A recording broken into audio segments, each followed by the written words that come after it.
All right, I'm going to be doing another section just now of Nietzsche's Thus Spoke Zarathustra. This is part 2, section 9. This is the dancing song. So, this is sort of like a story type thing. This is a story about two phenomena of life and wisdom as jealous women. Now, it's kind of interesting, so I'm just going to read until a few parts. One evening, Zarathustra walked through a forest with his disciples. As he sought a well, behold, he came upon a green meadow, silently surrounded by trees and shrubs, and upon it girls were dancing with each other. As soon as the girls recognized Zarathustra, they ceased dancing. But Zarathustra walked up to them with a friendly gesture and spoke these words: "Do not cease dancing, you lovely girls. No killjoy has come to you with evil eyes. No enemy of girls. God's advocate am I before the devil. But the devil is the spirit of gravity. How could I, you light-footed ones, be an enemy of godlike dances, or of girls' feet with pretty ankles? Indeed, I am a forest and a night of dark trees. But he who is not afraid of my darkness will also find rose slopes under my cypresses, and he will also find the little god whom girls like best. Beside the well he lies, still with his eyes shut. Verily, in bright daylight he fell asleep. The sluggard, did he chase after butterflies too much? Don't be angry with me, you beautiful dancers, if I chastise the little god a bit. He may cry and weep, but he is laughable even when he weeps. And with tears in his eyes he shall ask you for a dance, and I myself will sing a song for his dance, a dancing and mocking song on the spirit of gravity, my supreme and most powerful devil, of whom they say that is the master of the world." So this is the song that he sang.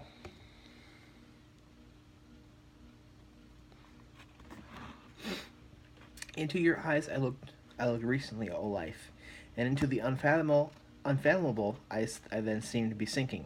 But you pulled me out with a golden fishing rod, and you laughed mockingly when I called you unfathomable.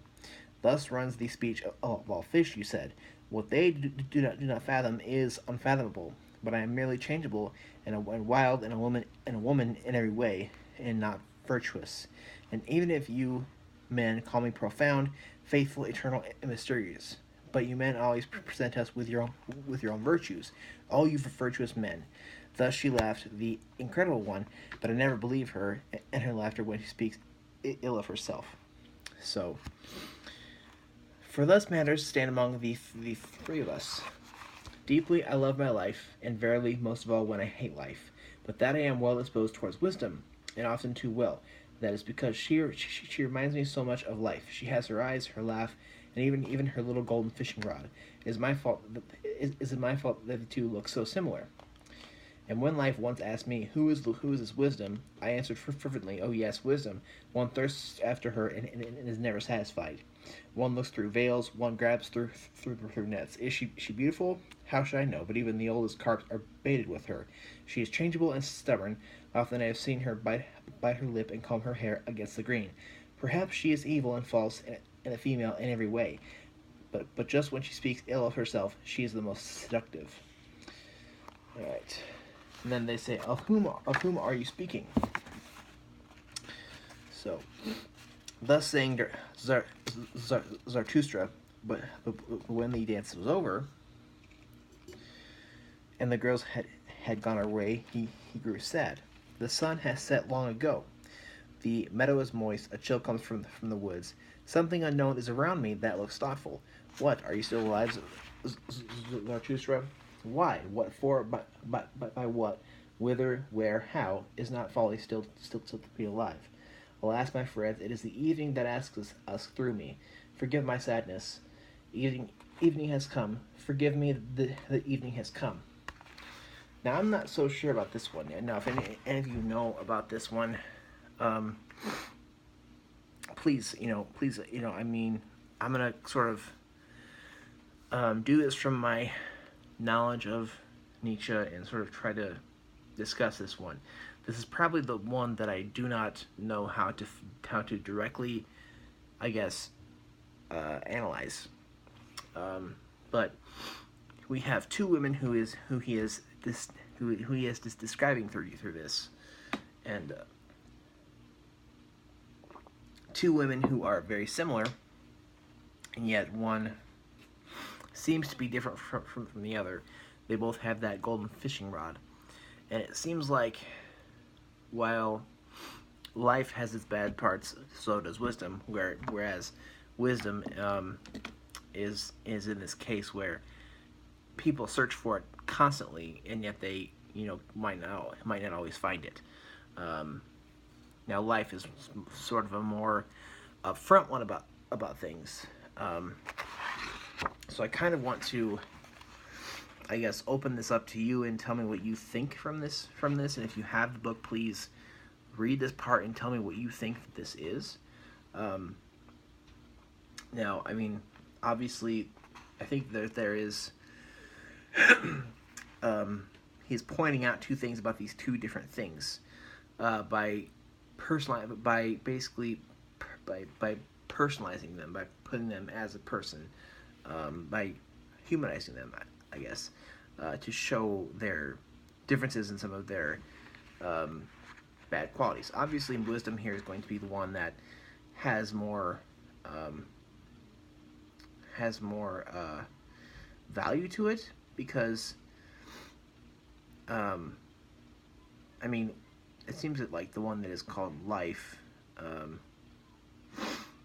Let's see here. I'm gonna read one more part here, and then I'll probably stop here because I don't have a ton of idea of what all this is. And there's a lot of interpretation about Nietzsche and what some of these things he's saying is meaning here. So I don't think that it's always about most parts of this book. It is pretty sure what he's saying, but there are some parts where it's really not. So it says, into your eyes I looked recently, O life, and into the unfathomable I then seemed to be sinking. But you pulled me out with a golden fishing rod, and you laughed mockingly when I called you unfathomable. Thus runs the speech of all fish. What they do not fathom is unfathomable.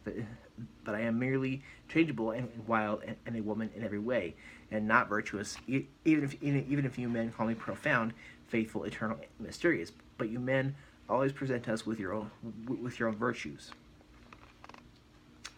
So she said to me in anger, "You will, you want, you love. That is the only reason why you praise life." So this is going to be my little analysis here. Is that wisdom in this case is a woman where carp are baited with her, and people look for her in every single place. Nobody always finds her. It's a very unwieldy, elusive sort of thing. While life is something that is always praised, because people have sort of a reign in that way. They have reign over a lot of things because they can do a lot of things that they want. Whereas wisdom, things are a bit different. So I think wisdom is sort of given a better character here, and wisdom is something that is characterized in this book, in always as a very virtuous thing to have. Where in this section she is as the woman is sort of characterized as being something that not all men are for one after, and if they look for her, don't always find her. So that's my little thought on that. Please correct me, and please give me any insight you have to this, or if you have studied Nietzsche more in depth than I have. And I've studied Nietzsche pretty in depth in my life, but I can't possibly know everything. I can't possibly know everything about this book or Nietzsche. So, I would love any input you have. Thank you for watching, and have a good day.